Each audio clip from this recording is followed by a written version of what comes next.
I'm the Reverend Dr. Colin Bosson, Senior Minister. I'm delighted that you're here for this afternoon's installation of our Ministers Forum.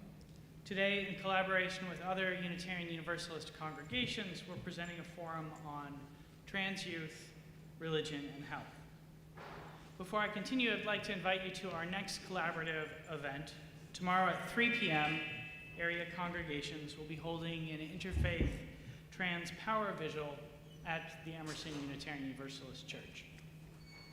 Our moderator for today is Jay Sylvan. Jay is a non-binary minister and parent. They're creator of Beloved King, a queer Bible musical, and have had essays on non-binary, trans, and queer identity published in the Washington Post, BuzzFeed, and The Toast. They currently serve the Bay Area Unitarian Universalist congregation. Thank you, Jay, for moderating today's panel, and welcome again, everybody.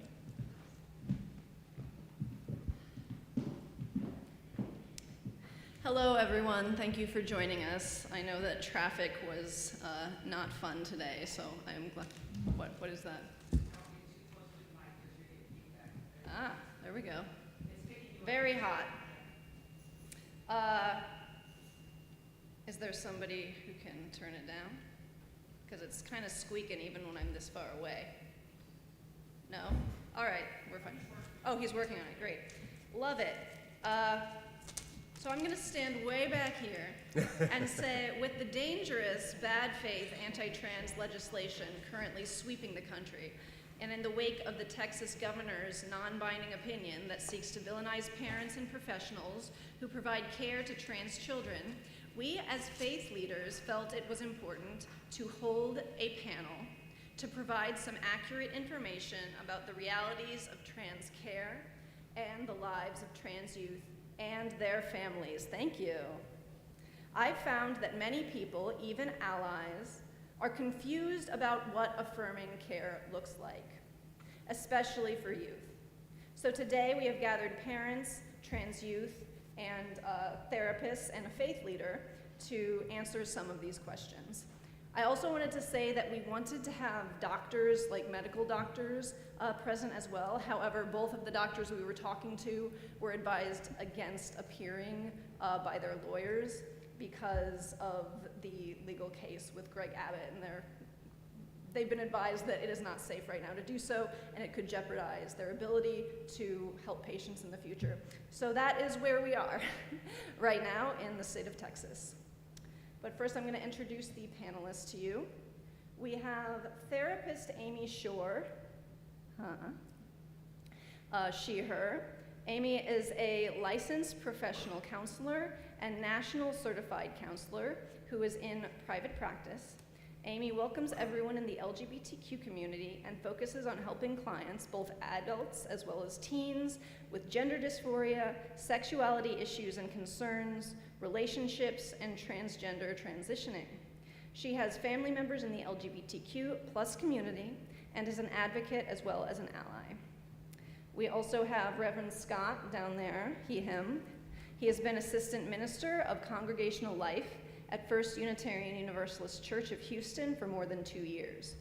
Previously, Scott served as sabbatical minister at the First Unitarian Church of Dallas and completed his ministerial internship at the Unitarian Universalist Society of Sacramento. Scott graduated in 2016 with his Master of Divinity from Bright Divinity School. We also have Ann Elder, who is a mother of Ben, who is also here. She has been lobbying in Washington as well as Texas for 7 years at this point. We also have another mother, Kristen, she, her. She is the mom of Oliver, who we also have here. In addition to being a mom, she is also a psychotherapist and has been that for 13 years. We have Oliver right here, he, him. He is a senior at Woods High School and plans to head to Oregon in the fall to study at Pacific University. Nice. And we also have Ben. He is 16 years old and has been also very active lobbying in Austin. Thank you all so much for joining us. We're going to start off with a pretty general question, and anyone can take up the mic and answer this, and we don't just need to have one answer. The first question we have is, what does affirming care mean, and why is it at the crux of the transgender issue?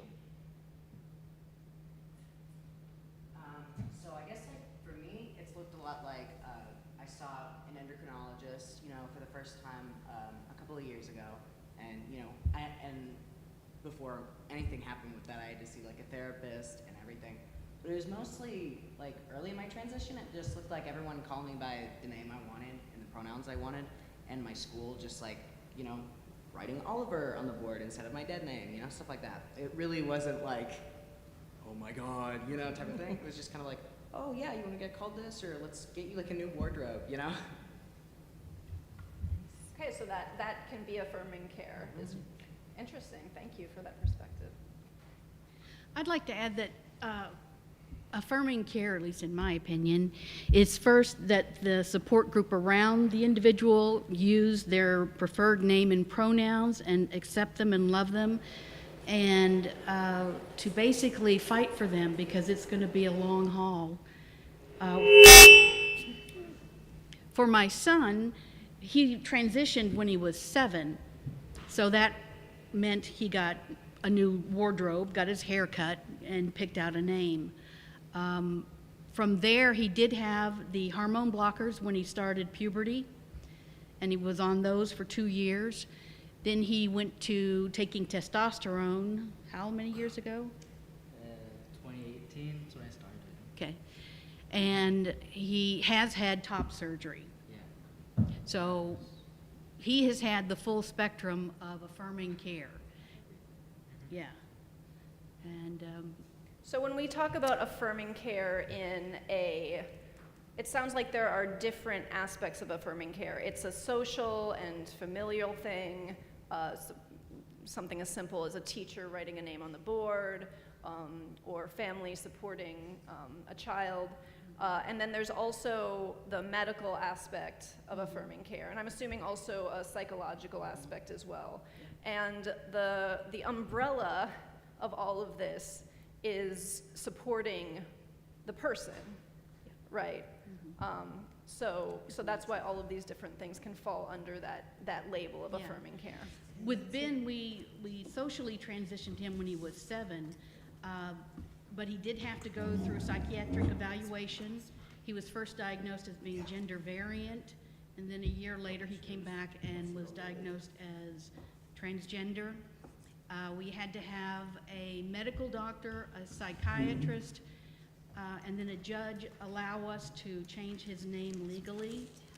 We have not been able to change his birth certificate. Texas won't let us do that. Okay.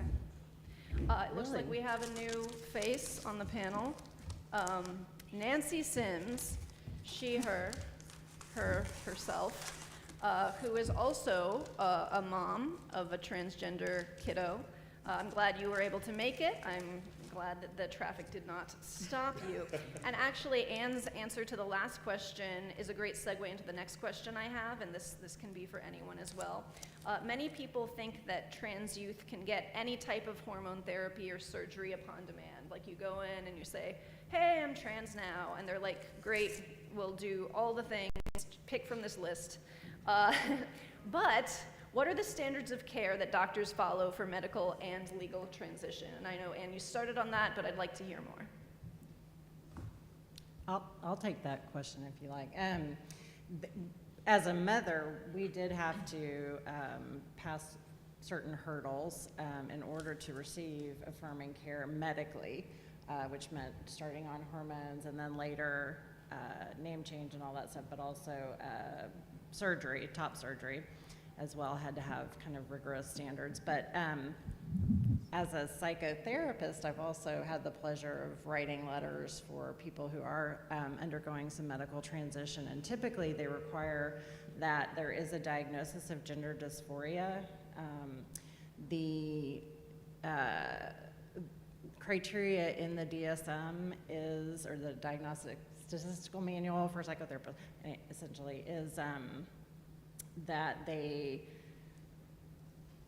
there is persistence, consistence, and insistence over a period of time.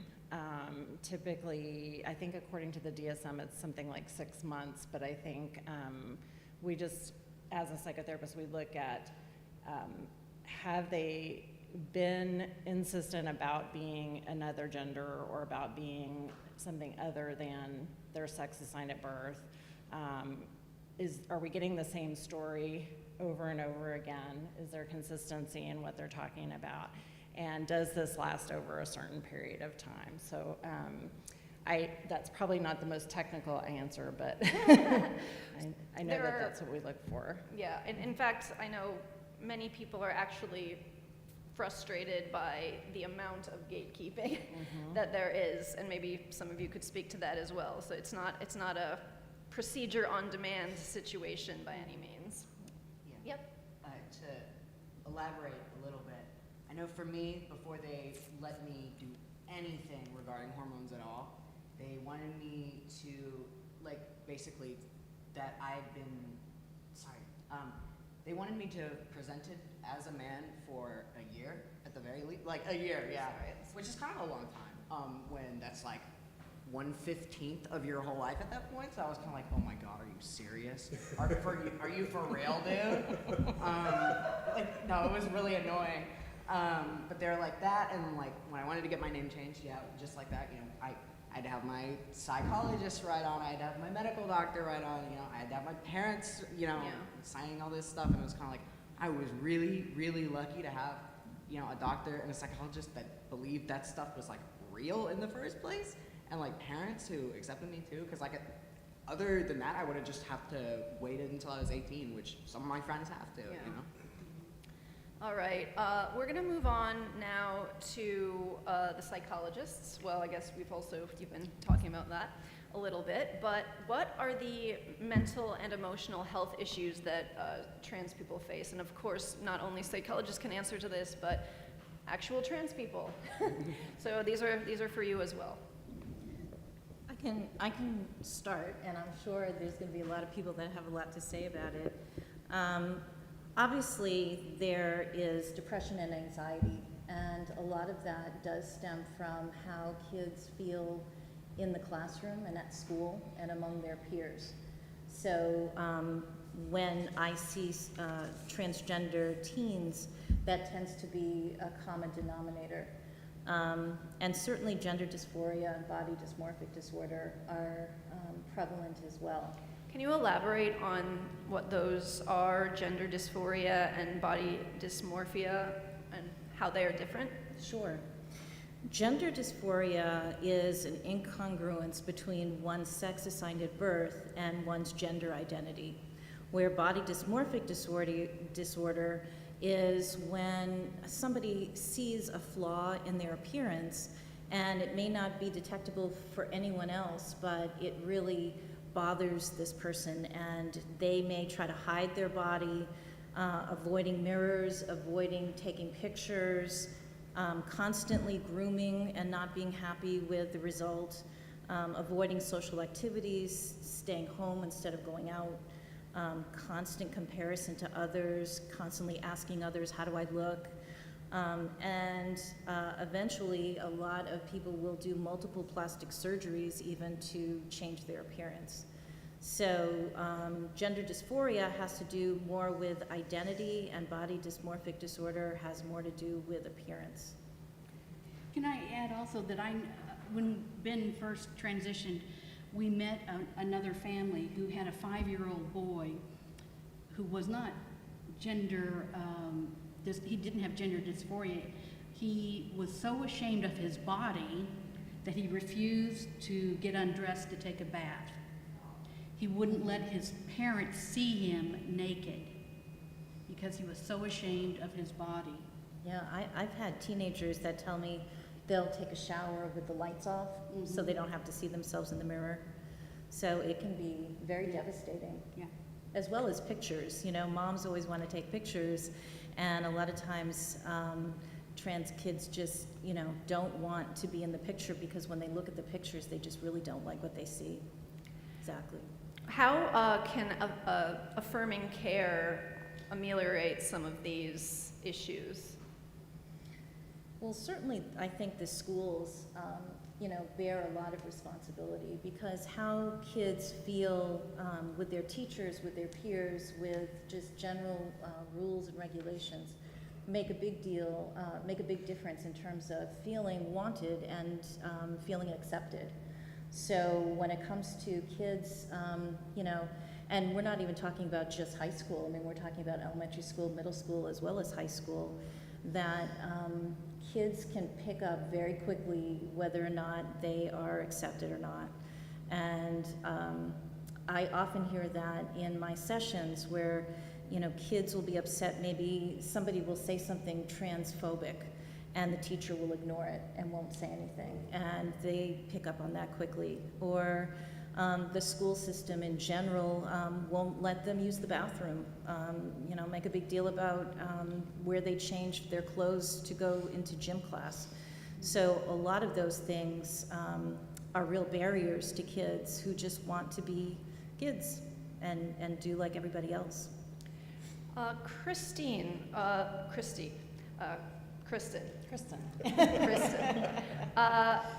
WPATH is a group that sets guidelines for trans youth care. Can you tell us a little bit about WPATH and who is on it? Sure. Well, I don't know if I'm the best person to address that question. Maybe I'm not I think I asked you for a reason. Yes. Now you've got to remind me of what it stands for. Can you all help me?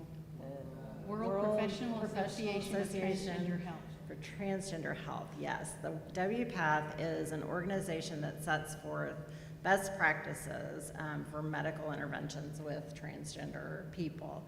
And I don't know exactly who makes up the board. I know it's medical professionals, it's psychiatric professionals, and so forth, but they put forth these standards, which they are actually reviewing right now.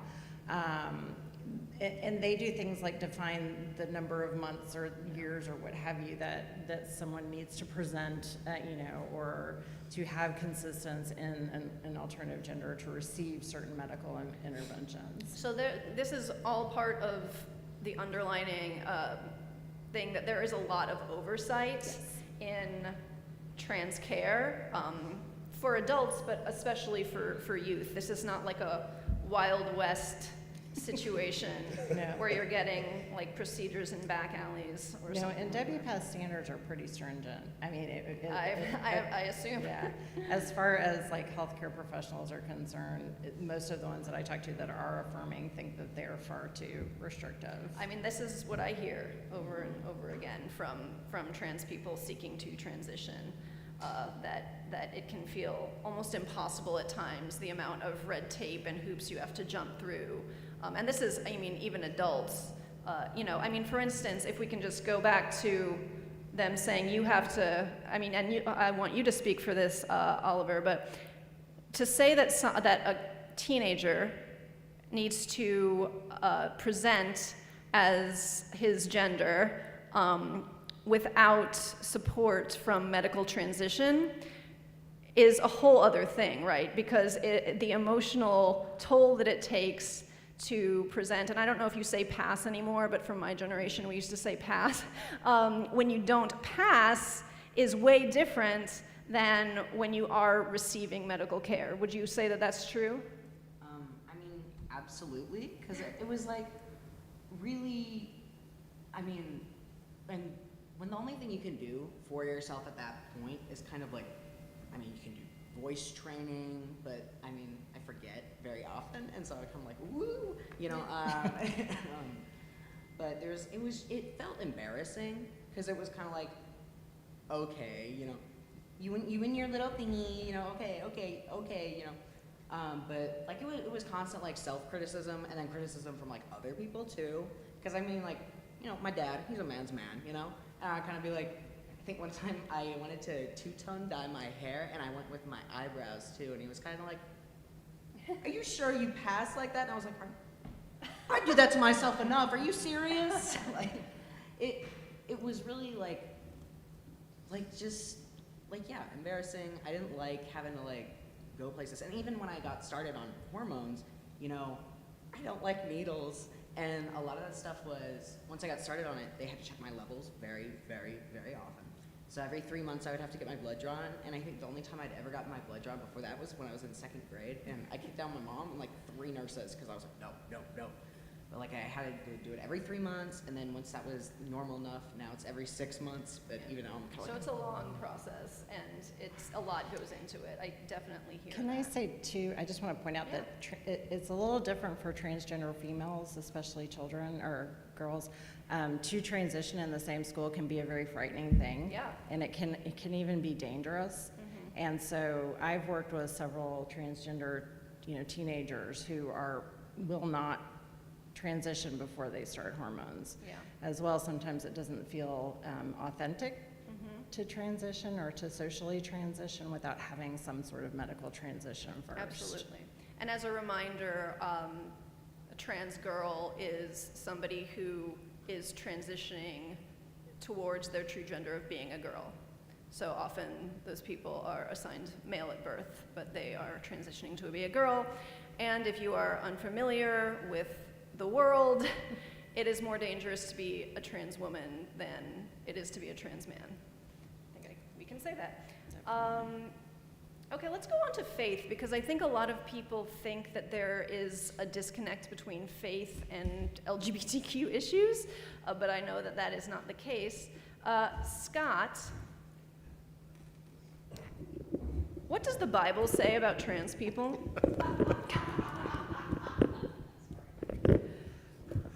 First, it occurred to me, let me say something about affirming care, because something occurred to me. It's kind of inherent in the word. You've got acceptance, and even beyond that, non-acceptance. But I think a step beyond acceptance would be affirming, where we're not only accepting you for who you are, but we're celebrating it by affirming it. And so I know that's certainly what we try to do here in this church and many other progressive centers of faith do that. We celebrate you for who you are and don't focus on all the negative aspects. But the reason I said okay to this question was because, excuse me, back in seminary we took a ministering to the LGBTQ community class, and for one of my assignments, I interviewed at length a black trans woman of color who is actually a minister and was a minister in Fort Worth at the time, but is now actually in Atlanta. It was a fascinating conversation, and they're from a more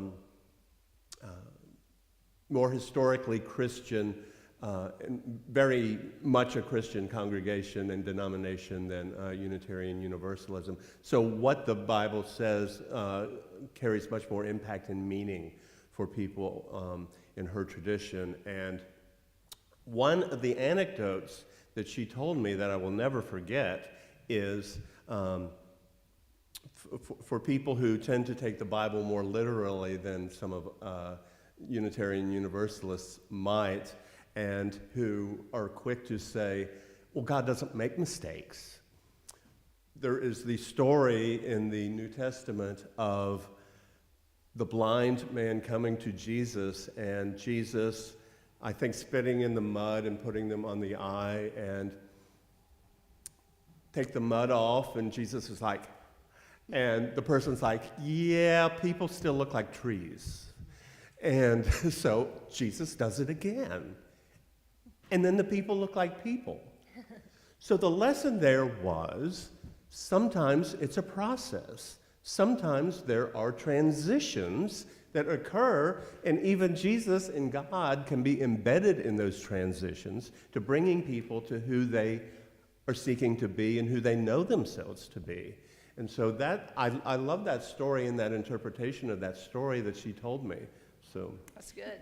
Reverend Scott, could I also add 2 things that I know about the Bible? I have a minor degree in religious studies, and so I've had to read the Bible and study it. There are two things I wanted to say. One is in the New Testament, when Jesus has risen from his grave and wandered off, and the apostles are all mumbling around like, oh, you know, he was killed and our king was not supposed to be able to die. A transgender woman came up to them and said, you did not understand his message. He has risen. You just need to go seek him. So they followed the word of this transgender woman and went looking for more evidence. The only time in the Bible where transgender people are put down is with the Apostle Paul. He says that men should not dress as women, and of course he also said that men should not lay with other men. Paul said a lot of things, and I don't like there's Paul. also questions about what he really was saying. Yeah. I mean, Paul's letters are conversations and have specific context. I'm sorry, I shouldn't have said the B word. We're going to move on now. How can a faith community help transgender youth? I had wanted to say something about your initial question there. I'm Nancy. I'm the mother of a transgender female who transitioned at 13, and what an adventure we have been on. She's now in college, so all is good. But I raised my daughter at Bearing Church, which is a very all-encompassing, open hearts, open minds congregation. And she has gay godfathers, and so she grew up around people that were different in all aspects of her life. Our community is very diverse, and so, you know, there didn't seem to be a lot of faith issues. But for me, my daughter at 12 had, after having been to church every Sunday, and I taught Sunday school and all of that, before she told me, she said, I don't want to go to church anymore. Well, I'll tell you, a whole lot of honesty is that broke my heart more than her transitioning or anything. Actually, her transitioning didn't break my heart. It scared me to death, but that's a different issue. But so then when she told me, finally, that she was a woman, and I asked her if this had something to do with church, and she said, how can I believe in a God that made me this way? How can I believe in a God that made me this way? And I mean, to this day, we struggle with religious beliefs. Her partner is Jewish, and her Jewish partner is very observant, I think is the right word. And so Lily's having a new experience with religion, and she's more tolerant of her partner than she is of me. But it has tested my faith to the core as well as hers, because having raised my child a good church-going, and I'm spiritual. I wouldn't call myself religious. I would call myself spiritual. And I go to a church that embraces, we wash the homeless's feet if they wander in for dinner. You know, we don't make judgment on people. And so I think the religious strain between us has been among the hardest of our journey. I just thought I would share that, because it's not all, you know, it's not all roses all the time. Even if you have embracing parents. Absolutely. And if I could just add to that as well, I think it's really difficult when teenagers are trying to understand religion if their families are very religious and they feel like they're not accepted in, you know, their houses of worship.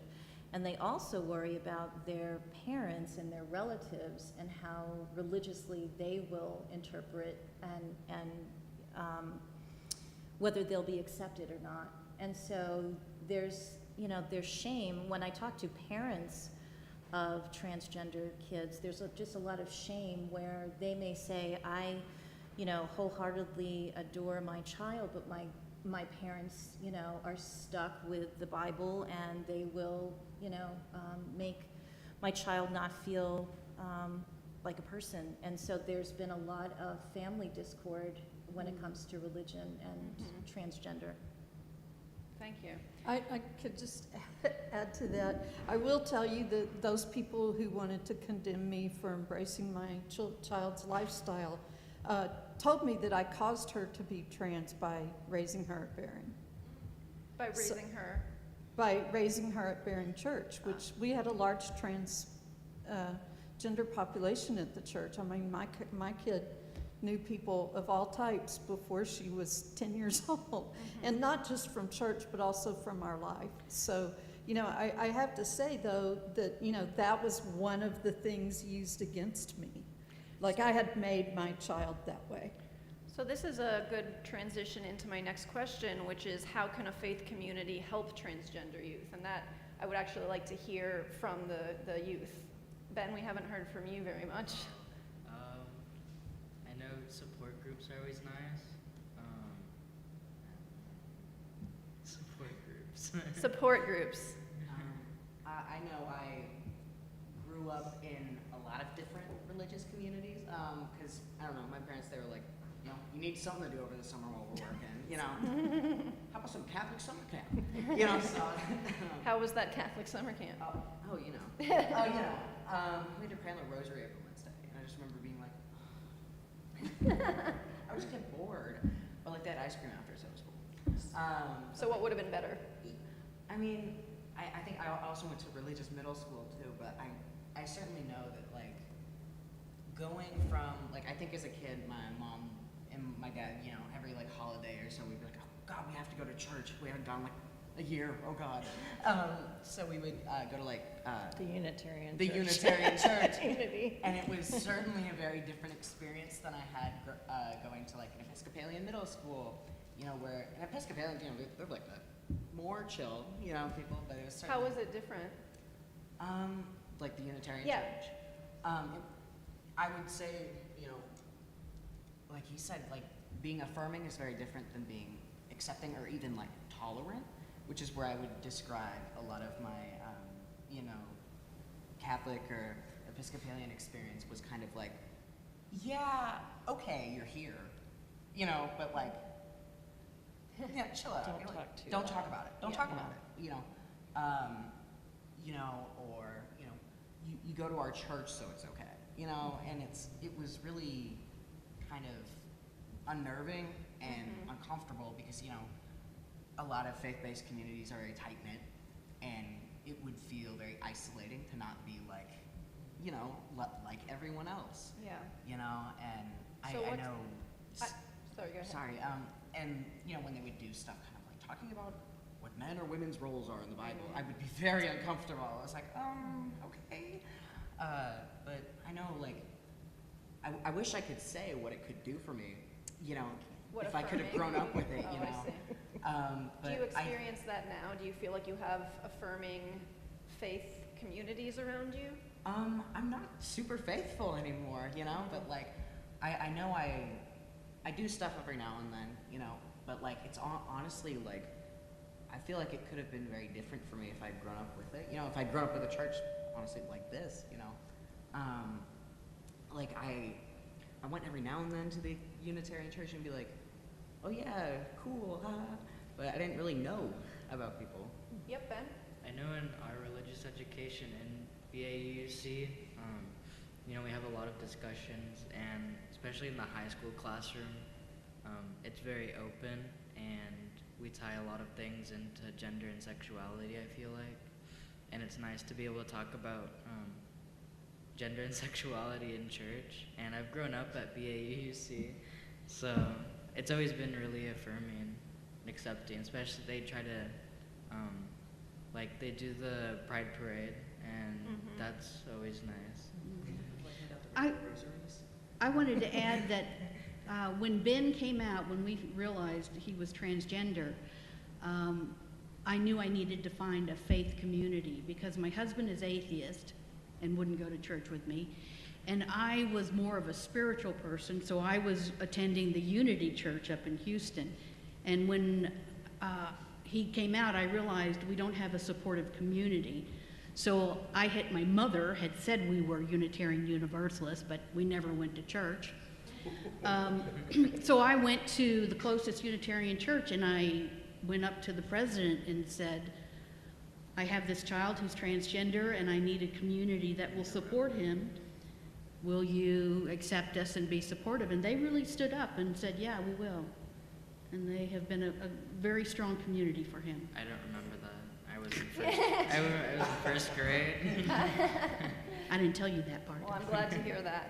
We're going to come back to the moms and the youth, and you can still chime in on this as well. But I wanted to ask the psychiatrist or psychologist, and I guess the mothers too, what process does a youth need for legal transition? I guess the youth can answer this too. So what does legal transition mean in the state of Texas? So I can do that. We applied for a name change, a legal name change, and gender change. The process that we went through was we filed in what's the Austin County? Travis County, yes. And we actually went to Austin to go to the court and receive the court order changing the name. And as I understand it, you can do that electronically as well. Then to do that, we did need a letter from a medical doctor as well as a psychologist or a psychotherapist giving the diagnosis of gender dysphoria and saying that he'd been living as a male for some time. And once we got the court order, then we went through the process of changing. We actually did change his birth certificate with no problem, and we changed his passport and got him an ID and all that good stuff from there. But you do have to jump through some hoops and pay some money. We were lucky to use the Trans Legal Aid Organization. They do a clinic a couple times a year, and they will prepare your documents for free, which was great.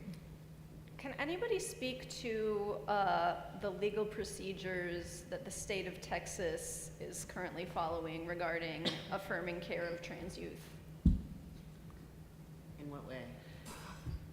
That's a hot potato right now. That's very hot. Since the Paxton opinion? I think this question is specifically talking about the non-binding opinion of. I'll be happy to talk about that. Great. Not so much as a mom, but I'm a political analyst in my profession, a crisis communicator, and have been working on this issue in depth and have a client that's deeply involved with it, Legacy Community Health. I'm not afraid to say that. So the non-binding order has caused tremendous angst, has increased suicides among transgender youth, which we see every time the legislature jacks around with them. I like to call them the bully boys, Governor Abbott, Dan Patrick, and Ken Paxton, because they love kids in Texas so much. That they take care of foster kids and they educate well, and special ed, hey, we're doing great with that. But I'm sorry, just a little bit opinionated on this subject. But their favorite thing to kick around is transgender youth. So they could not get this bill to pass the legislature. This is the key point of this. They tried to pass this bill through the legislature. So then the Attorney General just said, well, I'll write a letter and make it law. And of course, fortunately, the courts have upheld that it is not law and it is not binding. But I would say for my client and for anybody involved, if you're a parent, and I feel very comfortable because my child now lives in New York, so I feel more comfortable speaking to this. You don't want as a parent to talk about this because you make yourself a target of DFPS. So Too late.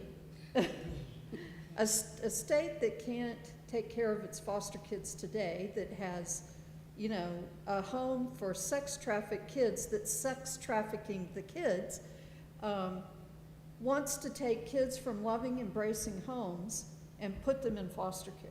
So it's not for Anne, who still has a child that's not 18 yet, right, to it's not good for her, even sitting here, she's making herself a target, okay? And it's not good for any provider, our therapist much beloved here, to say that they are providing care. This is a no-win situation for everyone because you can't, if we didn't pause care, for example, if we did pause care, we lost to the people we care about most. If we didn't pause care, we subjected every patient and every doctor in our clinics and facilities to professional license suspension and possible criminal charges. So until the court processed this through, everybody had to be in a holding pattern. And a number of families, Ann and I'm sorry, I don't know the person on the end, but a number of our families that we know and love have been investigated by DFPS. So, I know all of the 9 families. well, there's more than 9, Ann. I know, I'm sure I'm There's 10. 9 that have talked about it. Yeah. There's a whole lot more that haven't talked about it. Yeah. So the issue, now here's the sad truth of the matter. This is an election year. So if you care about kids in Texas of any ilk, you need to be paying damn close attention. Because what's happening, I'm sorry. What's happening right now is the primaries in Texas have taken out competition. So you're either elected as a Republican office holder or a Democratic office holder. And you're not going to have major opposition in the general election, but at the statewide offices. And the far right has won the majority of primaries, including a father outside of Dallas-Fort Worth. You can see all of us moms pulling out our claws, our mama barebacks coming up. A dad who basically started this whole hate game at the legislature, who sued his wife in a custody battle because the mom embraced the child's transition and the dad did not. And the mother is a doctor. And the mother, I think there would have been a suing in a custody battle no matter what was going on in that situation. That's my that professional may be true, opinion. But he forces the child to live as sex identified at birth. Right. And when the child's with the mom, the child, but Yeah. he is likely going to get elected to the legislature. So our point is, So she's talking about the man who this is all spurring from. I forget his name, but in case you don't know, there was a man outside of Dallas his name who. is Jonathan Lang. Yeah, you don't need Because you need to Okay, we don't pray. need to know about that. So actually, I do have a question for all the moms who are here. As a mother, how do you feel about having a trans child?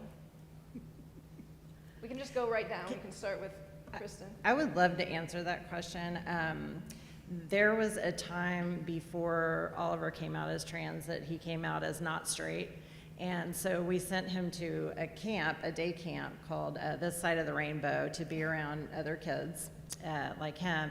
And I was shocked that fully half of the kids there were transgender. And I was like, I didn't even know there were that many transgender kids here. And I remember my husband and I sitting in those support groups going, well, at least our kid's not trans, right? You know, we have problems, but you know, that's just too scary to think of. Did you know this, Oliver? Yeah, kind of. Okay. No, because I remember, I think I was talking about like trans people to my dad before I came out, and he was like, let's do one color of the rainbow at a time. And the funny thing is that we're pretty educated, and I was raised in a very affirming household, and but I've also was raised as a cisgender white woman, which means that I have more privilege than most of the people in the world. And so I didn't get it. And what I'll say about having a transgender child is that I have learned more from this kid than I've learned in any college, in any school, in any situation in my life. I've learned more about tolerance, about acceptance, about celebration, about love, and I would not have it any other way because I don't think that my experience as a mother would be as valuable. Anne? I agree. When we discovered that Ben was Ben, I first panicked, and my first thought was, well, who's going to love him when he grows up? And then I thought, I know nothing about transgender people, and I'm going to be raising one, so I better get busy and learn something. So I want to put this out there that I was fortunate enough to be guided to the Transgender Center of Houston. It doesn't exist anymore, but I was given that opportunity to go to one of their social dinners, and I walked in rather awkwardly and said, you know, to several of them, I'm a mother of a transgender child, and I have no idea what their life is going to be like. What do I need to know as a parent? And they were extremely generous with me and gave me their time, their advice, their love, their support. Karen's one of them. And truthfully, I love the transgender community more than I love the rest of the community out there. Because they are very sympathetic, they're very supportive, they listen, they laugh, they celebrate who they are, and I feel very honored to be accepted into their presence. And my situation with Ben was, Ben is adopted. So, you know, I didn't create him. And my journey to being a parent was, I had prayed a lot to God and said I wanted to be a mother. I had gotten to a place in my life where I felt like all of my buckets were full and I could give back adequately to another human being and really support them and love them and nurture them as much as they needed. So I just said out there, you know, I want to be a mother, and that led my husband and I down a long path of infertility and all that stuff. So we wound up being foster parents, and then after several failed attempts at adopting, we finally got Ben in. And I had said to God, I don't care who this kid is, give me a kid, I will take care of him or her and love them as if they truly are your child and not mine. I would just get the opportunity to raise and nurture them, but I will always honor them as God's child. So for me, when Ben came out as trans, that didn't bother me. I was happy to do what I needed to do, and I jumped on the bandwagon as fast as I could, and have been there ever since. I have found that it is a tough road,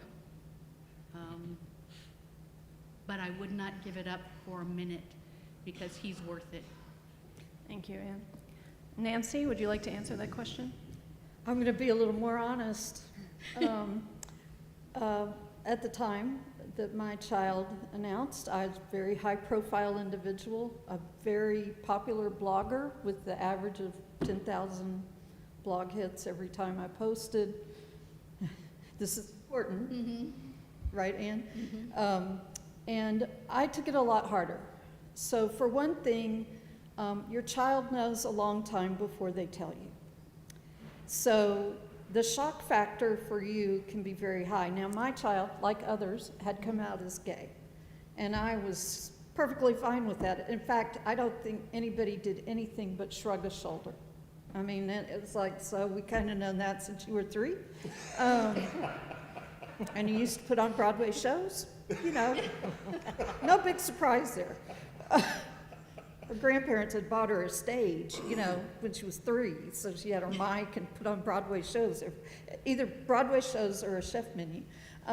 But we kind of figured that out. But her dad and I had not been long divorced when she told me, maybe less than a year, and my father was dying, literally dying. He was in the hospital. He was in and out of the hospital like every month for a year. So he died in January, she told me in March. Okay, so if that gives you a clue. So I was all alone, a single mom, trying to raise my precious child, who also was a miracle from God because I was told I couldn't have children. And at 40, I got married and turned up pregnant in 5 months, one of God's great senses of humor. And she and I are still talking about that.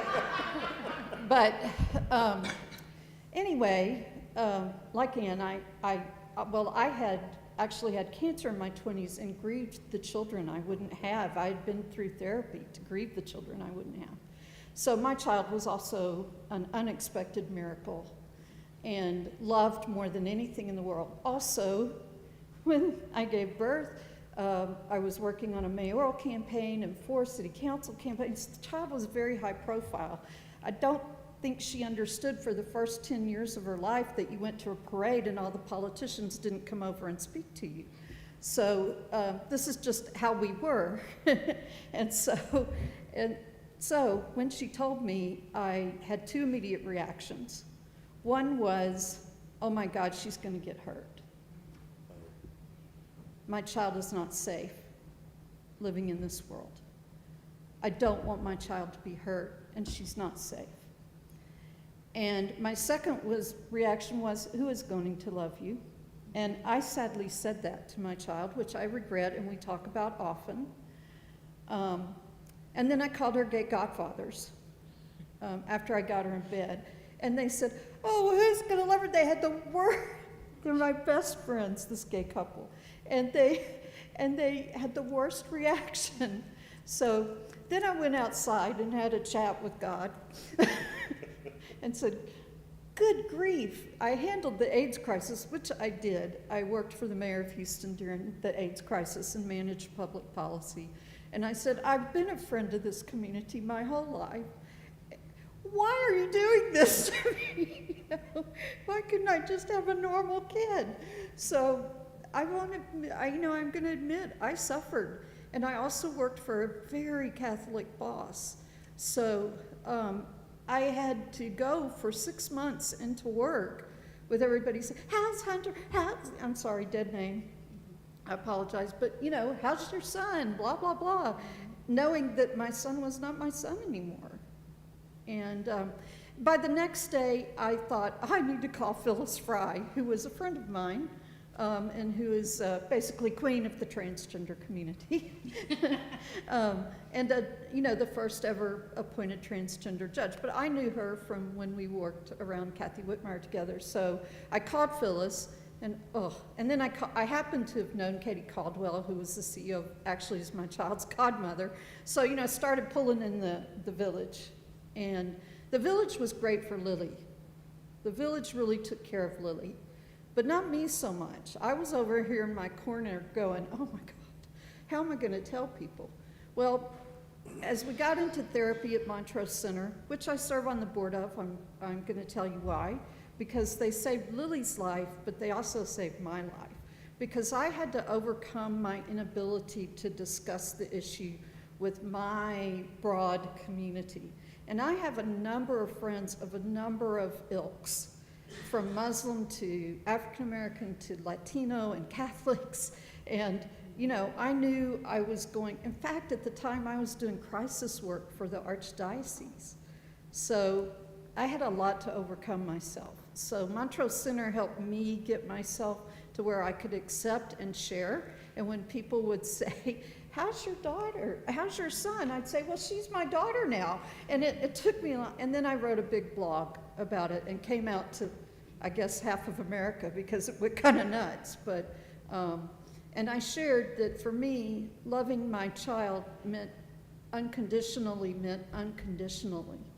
And like Anne, I felt like I was a spirit guide to this little soul more than anything else. They were mine for a short period of time. And I think that happens as you're an older parent because you have perspective on life. And so I thought, well, okay, this is. And the other thing I thought was I was getting on along in my career, and I didn't have much more to learn about the world. Boy, was I wrong. And let me tell you, I teach at the University of Houston, and teaching Gen Z is a whole new world. And they love the fact that I have a transgender child. It makes me hipper and cooler to them. So, right, Ben? And so I just wanted to share that because for me it was a tougher journey just because of my own profile and my own need to figure out how to share that my very high profile child had changed. And telling the world that and accepting for them, and I went through a lot. Now my boss actually, as Catholic as he was on the board of John Paul II school, said, we have one at the Catholic school. I was like, no, you're kidding, you didn't throw them out. And so it was actually more embracing than I anticipated. But I did lose some clients, and I lost some friends. And I Probably realized, some blog followers too. I lost a few, but I gained a whole lot. There you go. You lost the ones that don't matter. Right. And of course, we met Monica, who was very critical, Monica Rhodes, who was very important to both of us that year. And then Lily, just, to share a little bit, Lily became the youth member of the mayor's, what's it called? Task force. The one he appointed after the Florida incident. And so she was on the mayor's task force for LGBT issues and all of that. So, our high profile continued. It was just accepting my child as who they are. And if you have a problem with that, I don't need you in my life anyway. Thank you, And Nancy. that's where I got to. Even if it was going to cost my job, ultimately it did. But it worked out for all of us. Thank you, Nancy. I want to end, we have a few minutes left. I want to end by asking the youth a couple of questions, if you're up for it. The first one is a little open-ended, so feel free to take it where it feels safe for you. How do trans youth, how do you feel when you can't be your authentic self versus when you can be your authentic self? Let's start with Ben.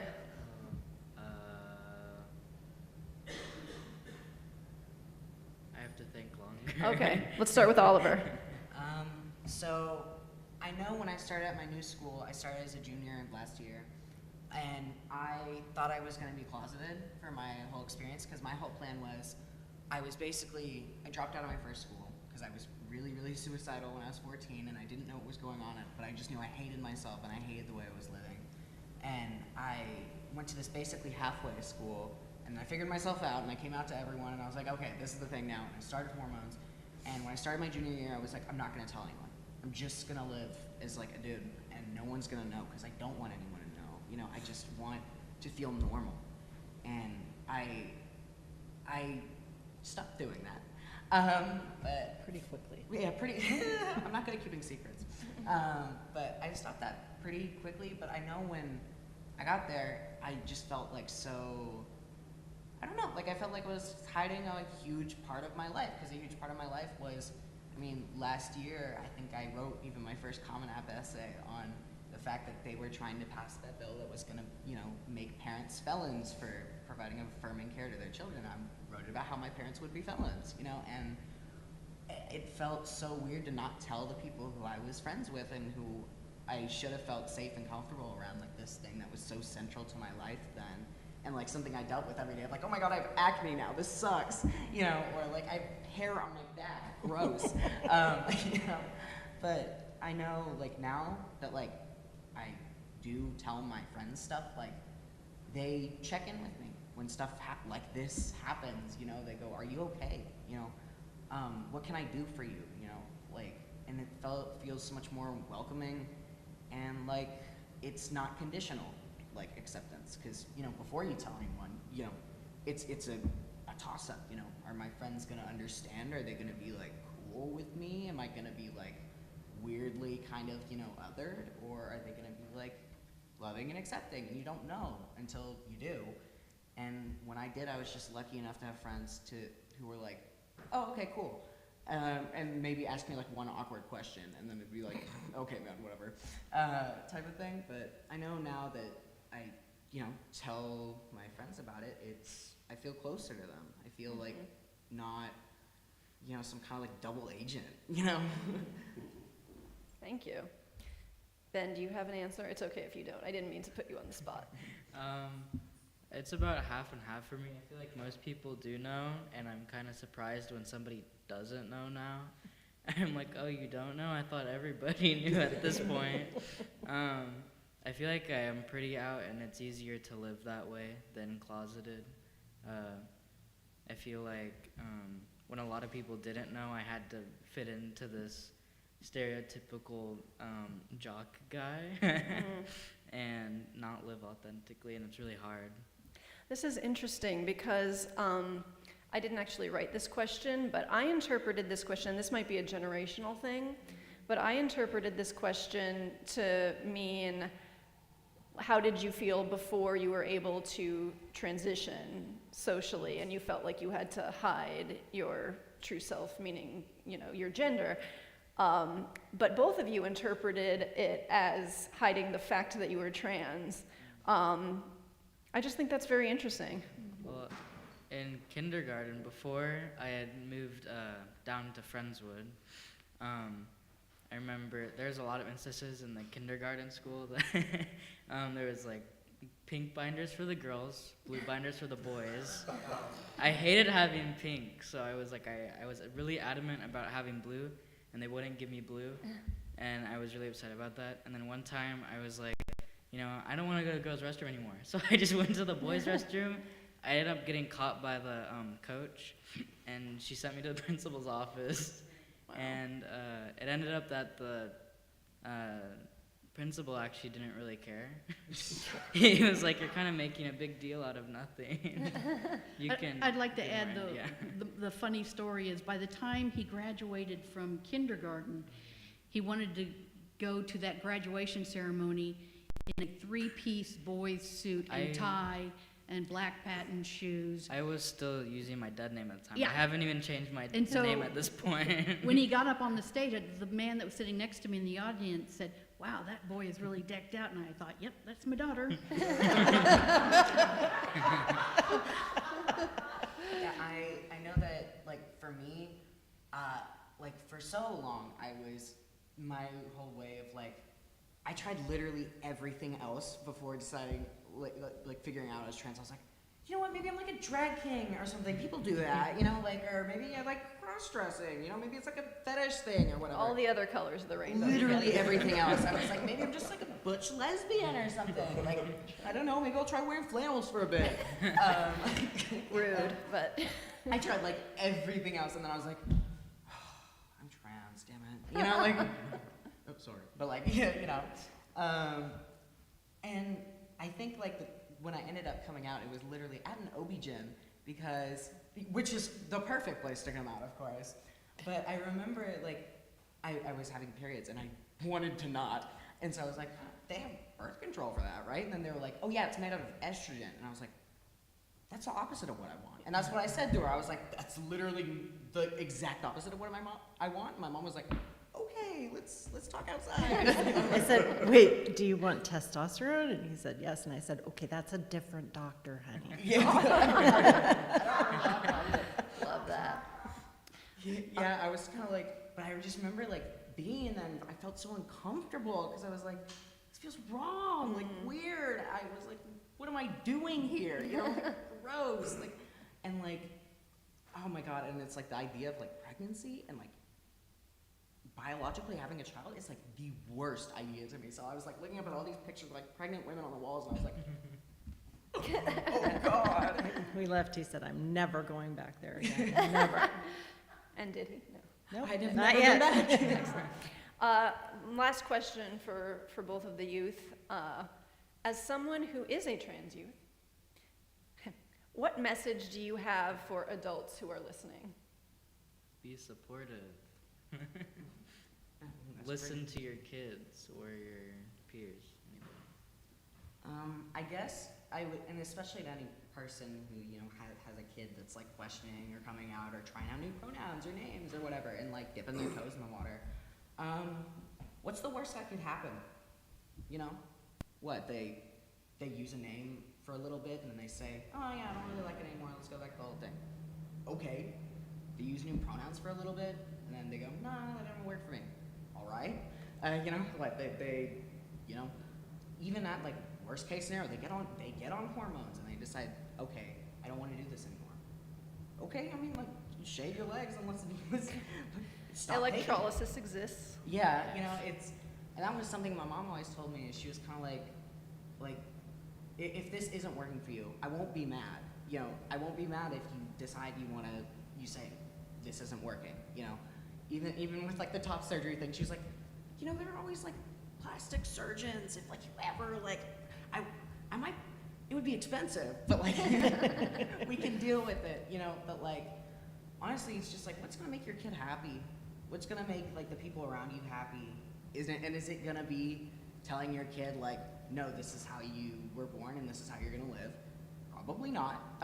Or is it just like, okay, we'll see where it goes, you know? And with anything, just like, is it, you know, yeah, like, I don't know, keep your family, your friends happy, your kid happy. That was something my mom, she just always told me, she's like, I just want you to be happy. Like, I don't really, okay, if we get there through this, then let's do it. But like, I just want you to feel like a, you know, a happy kid.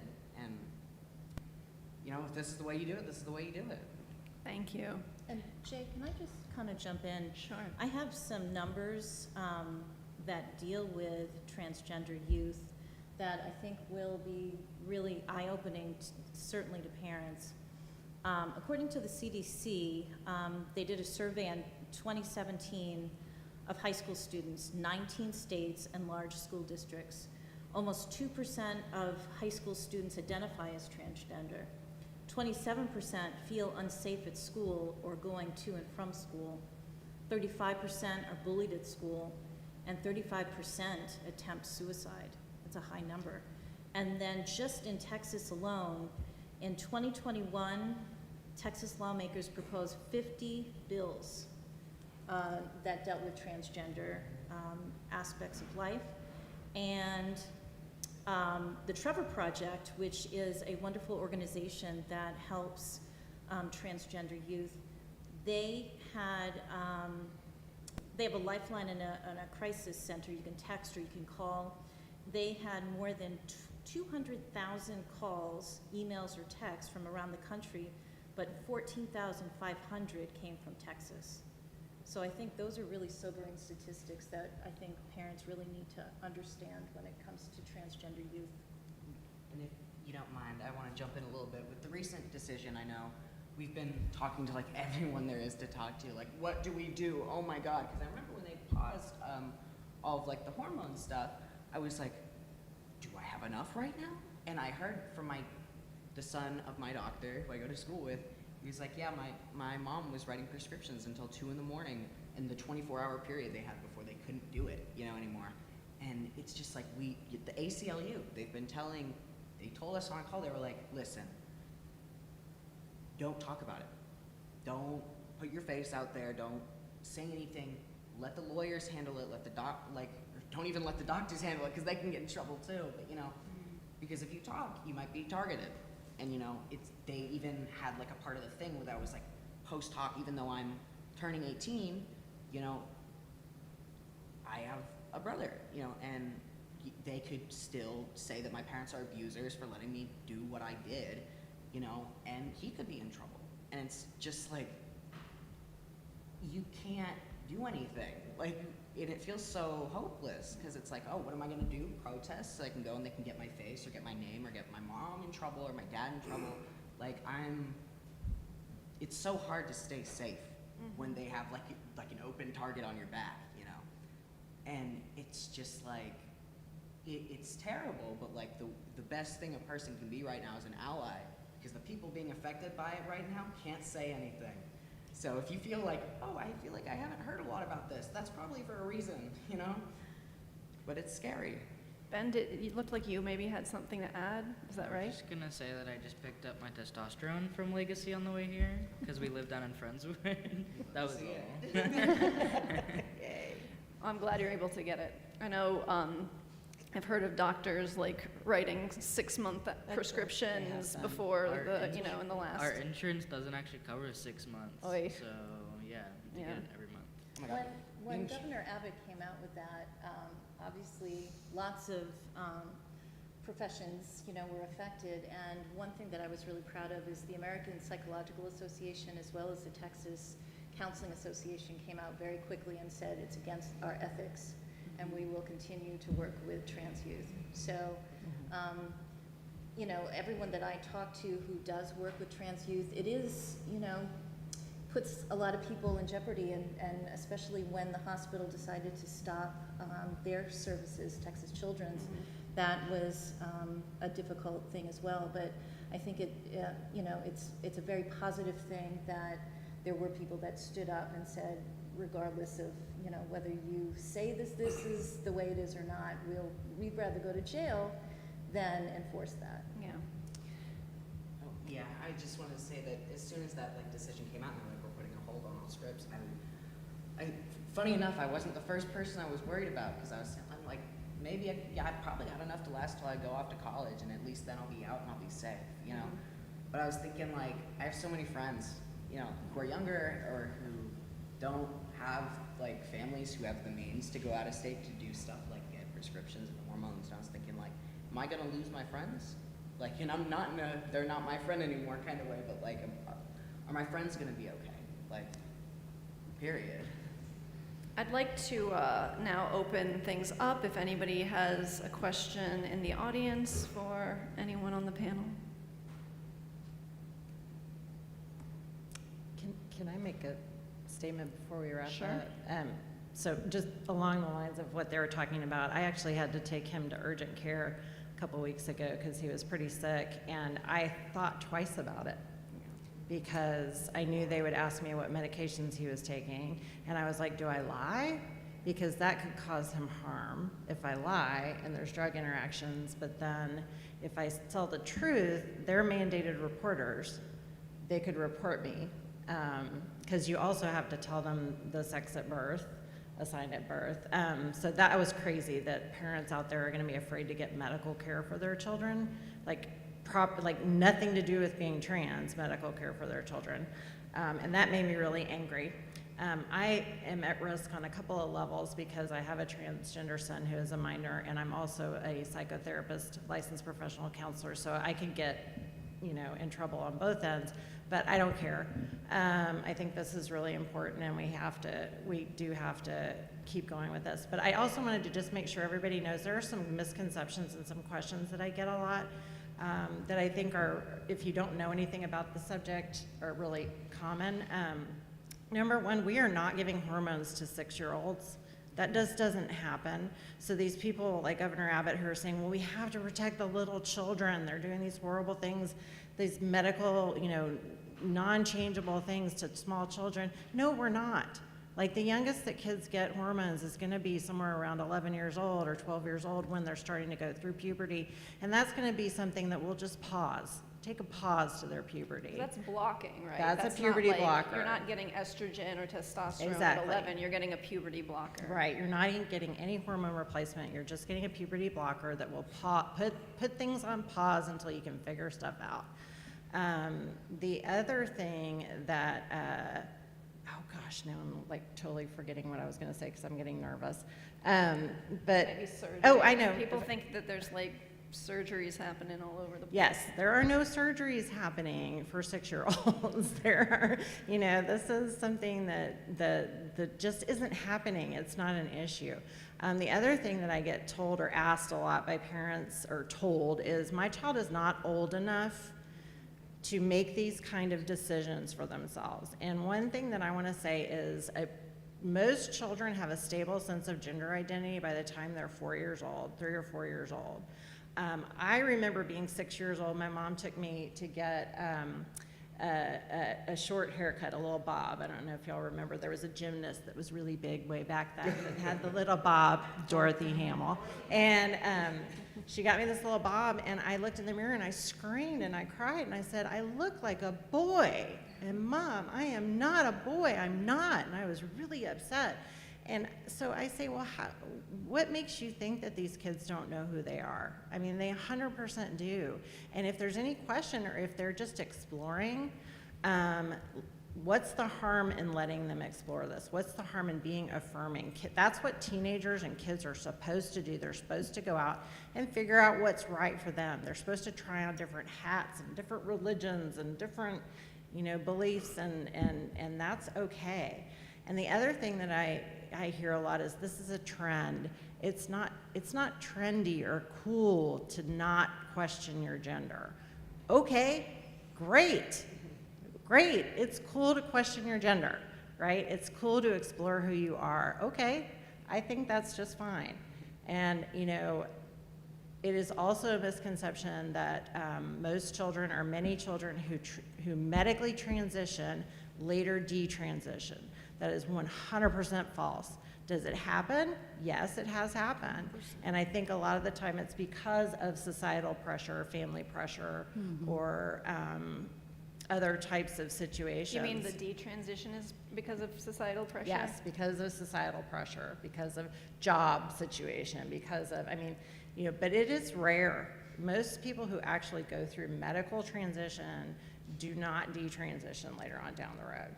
The vast majority. The vast In minority. fact, a lot of folks who do transition end up transitioning later when they're in a safer environment. So it's even like, oh my goodness, you know? So those are the common just misconceptions I wanted to make sure Thank you. we Yeah. addressed. Definitely. Thank you. I appreciate that. I would like to just add that when I was a young child, like 3, I told my mother that I wanted to grow up to be an alligator. I finally figured out I couldn't do that. It's a little different. Yes, It's not the same thing. not exactly the same thing. Just underline that.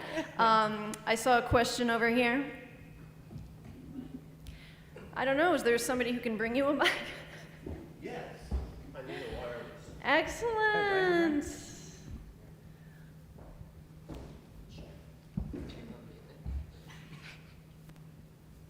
I'm delighted that you all have supportive communities. And I know, Nancy, that you've even taken in a few trans children that were not your own. So I guess I'm asking, and Oliver, you also talked about some of your friends. So what's happening to the trans kids that are not in supportive environments? You know, do we know about what percentage that is? But you know, where are they? I will say that a lot of trans people who are in unsafe environments will not tell people that they're trans because, you know, that could risk their safety, and understandably so. I would probably not tell people if I was unsafe as well. But honestly, I think when it comes to the studies on, you know, talking about like the trans suicide rate or whatever, it goes down drastically when people are in supportive environments. So most likely the people who are not not telling people that they're trans or not transitioning are not doing well. I know a lot of my friends, some of them, they use pronouns in private, which can be kind of confusing because like I'll be hanging out with them and their parents and I'm kind of like, am I gonna misgender you in front of your parents? This sucks. Like, I don't wanna make you feel bad. Or things like that. I know for a little bit before I came out to my parents, I came out to my teachers and they were like, do I send emails home using he, him, or she, her? And it was hard for them because I was like, ooh, I don't know. And they're like, how about I just use your name? You know, and it was stuff like that. I know, like, I even have some experience with adults who have that situation where they're like, my child's friend is trans, but their parents don't know.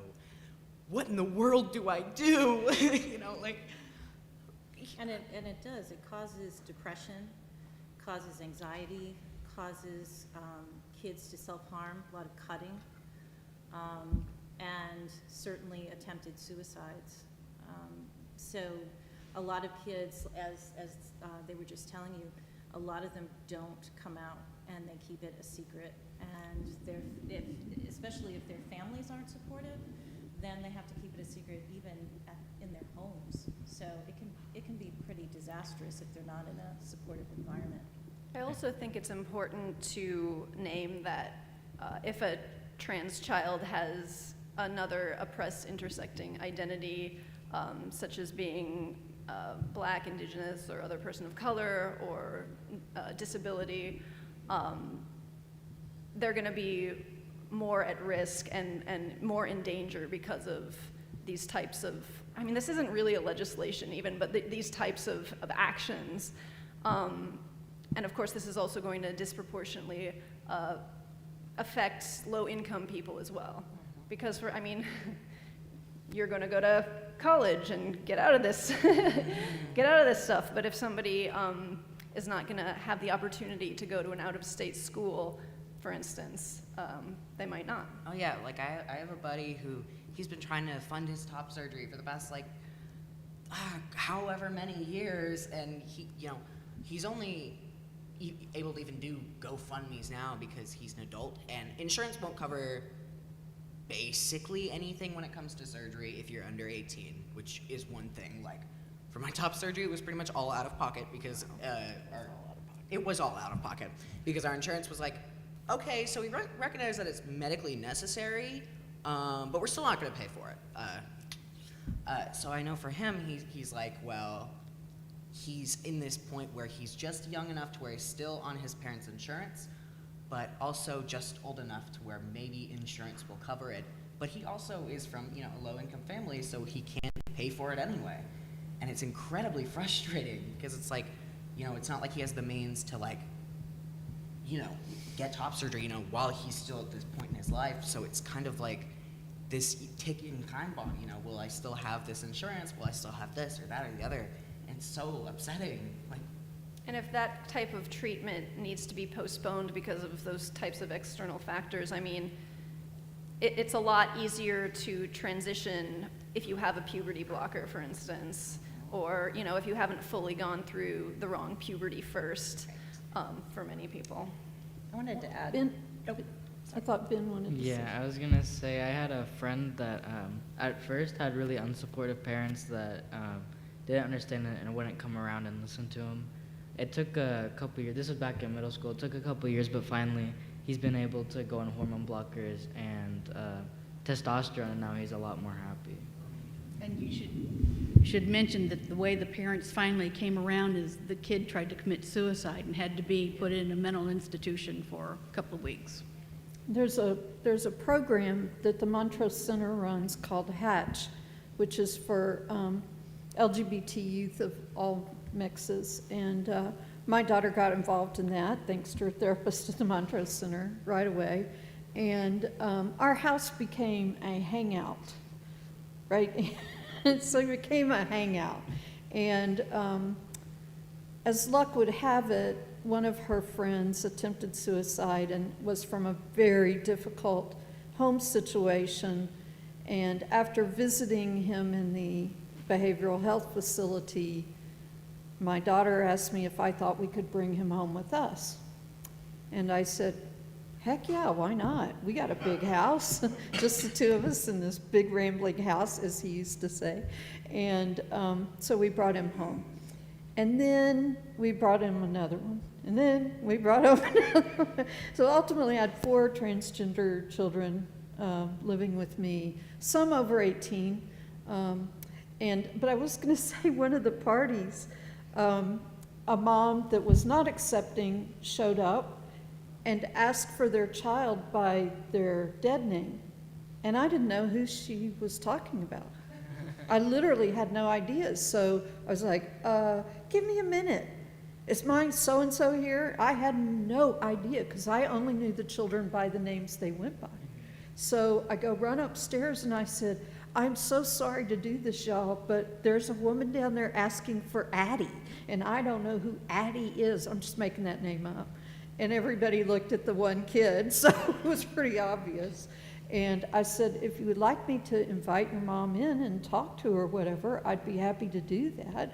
And so I did invite the mom in and said, are you having issues with your child? What's going on? And the mom broke down and cried, but she still would not accept the child. But that child didn't come to live with us. She did spend a lot of time with us. But so we had a lot in and out. But what I found from that experience of having, well, first off, I'm an only child, and all of my family is dead, so there's me and Lily, And so for me to have 5 bulking teenagers around, I was calling Ann and all my friends, how do I feed these people? They're eating me out of house and home, because they're all on hormones too. So imagine they're teenagers and on hormones, so they eat 3 times the normal amount. So anyway, what a wonderful experience for us. And I call the kids my fosters, even though they weren't officially foster children. I call them the fosters. And what I learned, the thing they needed most in life was adulting and unconditional love, which they had never had either of. I learned a lot about parents that don't accept their children. And so, you know, I had to teach them to go to Costco with a calculator. I was like, y'all are eating me out. I can't afford to feed us all. So we took a calculator and went to Costco, and if they wanted mochi, they had to figure out what else they weren't going to have. And they weren't going to have the chicken pot pies, you know. So, I mean, it was a learning. To this day, all of them are on their own and doing well. And I still check in on all of them, or they call me when they need money. You really are their parent. I really am, and but I give them adulting advice, which is what they needed. But they still know they have unconditional love for me. And you know, one kid called, I don't know how to buy tires for my car. Okay, I'll teach you how to do that. Here's what we do, and you know. But and by the way, could you loan me some money because I can't replace all of you? Yeah. And I would still do it. If I know of a homeless youth, I don't live in the big house anymore, but if I know of a homeless youth that's in need, I would take them in tomorrow. So keep that in mind, guys. Okay? I hope I don't need that. Not you, but your friends. You Yeah. know, keep it in mind. And 'Cause in addition to homeless, it's foster huge. care, there are many, many LGBTQ kids in foster care. Well, and they get that's abused. a huge problem. Yeah. And foster homes do not support their identity. No, and the governor's mandate has looked directly at DIFUS. So that is a problem. One positive, and all the negative, is I think what really helps with families that may not be affirming is representation. And on TV and even on sports channels now, movies, commercials, you're seeing a lot more representation of transgender people. And in just normal normal everyday life type of things. Like if you're gonna propose to your spouse and they both are same sex, or they have, just regular families and just doing normal things, and it's for soap or something like that. So I think what's really important is that representation, because the more people see transgender people just being everyday people, then a lot of the people that are not affirming are going to just feel more normalized by that representation. I think we have time for maybe one more question if anybody has a question. I just want to offer, I know all the moms up here, and I'm sure you as well, that we are always at the end of a phone. Because there's nothing I needed more than people in the same situation. And I didn't know any. You know, I didn't know moms until I met Ann, until I met Erica and the other moms that we all met through a photographer, frankly. Yeah. Who did a couple of years of shots of our kids. It was wonderful. But we didn't know each other. And so what I needed more than anything was somebody going through the same situation. So we would say, I call myself emergency relief. So friends will call and say, I have this friend, their kid just told them they're trans. I say, I'll speak to him in the next month. I don't want to talk to him after a month. But if they want to call me within the month, I'd be happy to talk to them. And they call. And I call that the emergency phase, because the parents are just trying to figure out what the hell is going on. And they're so lost and so confused. And I love our children. I love our children so much. I think I've demonstrated that. But I do want to say that teenagers are ego-based. That's just who they are. That's who we raise them to be. That's how they develop. So don't think about their parents or anybody else in the process. I'm here, this is me, and deal with it. And so parents need other parents who've been through that, because they need that coaching and support. Is that fair? Yeah, I've been on PFLAG's website, or not website, but their backup for emergency calls, and a lot of them are parents calling to say, I just found out my kid is transgender. And I will sit and talk to them for hours And I go through the whole process of grieving and telling them, you know, I understand you're having to grieve the loss of the child you thought you had, at the same time trying to affirm the child that you do, and there's no room in front of that child to do your grieving, so do it with another parent. It's so important, and the first time somebody told me it was okay to grieve the child I lost, it made a huge difference for me. But I will tell you that my little boy was lackadaisical, lazy, and not very good at school. And my little girl wanted to be the top of her class.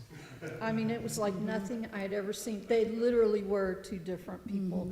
And she cared about grades. I mean, it was overnight. Yeah. The transition wasn't just physical. It was also a huge mental. And I think recognizing herself, she became competitive. I was incredibly blessed because my child went to a Montessori school. And when we went to tell the school, oh, we heard over Facebook and whatever, Snapchat, whatever the kids were using. We know all about it. We bought the gender book. We'll be talking about it the first of the semester. So it's like, okay. The teachers were better at using her name than I was. So, you know, it was a very embracing environment. The girls invited her to a slumber party for start of school. I said to the mom, okay, there were 13 kids coming. I said to the mom, you have to okay it with every parent. I'm not okay with this. I think it's imperative that you okay it with every parent. So she did. One person withdrew, the rest stayed. So Lily went to the start of school slumber party with all the girls, you know. But also we have a Facebook group, Parents of Transgender Families or Transgender Kids or something. Yes, And we answer questions there too and offer support to families. And I know one thing for us was school trips, because in Montessori you travel a lot. And what happened was that the head of school was going to share a room with Lily. And the girls in the class said, oh no, we're not having that. So the moms of the girls called up and said they gave permission for their daughters to share a room with Lily. So I'm just saying, so I advise parents on that quite a bit, you know, because school trips can be crippling for our kids. I want to also just underline that this is, I think, something that Oliver said is allies are really important, and allies who do things like that, who, you know, will write the note and say, well, if you're afraid of this, I'm not. So, you know, allowing that girl to go to the trip, that's really important. So that is something that we can all do. And I think we do need to wrap up at this time, but I want to thank everybody. No more, sorry. No more. I could talk for hours, don't even worry about it. But I want to thank everybody for sharing and for coming out here, and I know that this was, you know, as we said, this is a dangerous thing to do for the families involved, so I just want to acknowledge that, you know, in a very real sense, you're putting yourself on the line here to educate people, and I want to honor that and say thank you, and thank you also to our professionals. I want to give one last closing thing. You got 10 seconds. Elections matter. Yeah. And nobody's going to vote this year, people.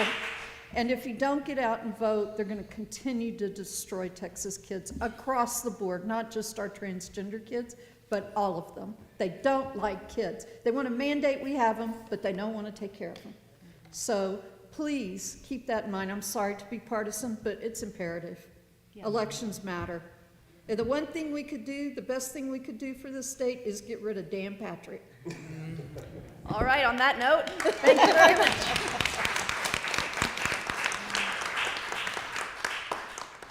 So Oliver, that's what you can do. You can go volunteer for Beto O'Rourke. So true, so true. Actually, You're though, gonna get to vote this election. I know, I'm so excited. I'm so excited to early register. I'm like, yo, let's go.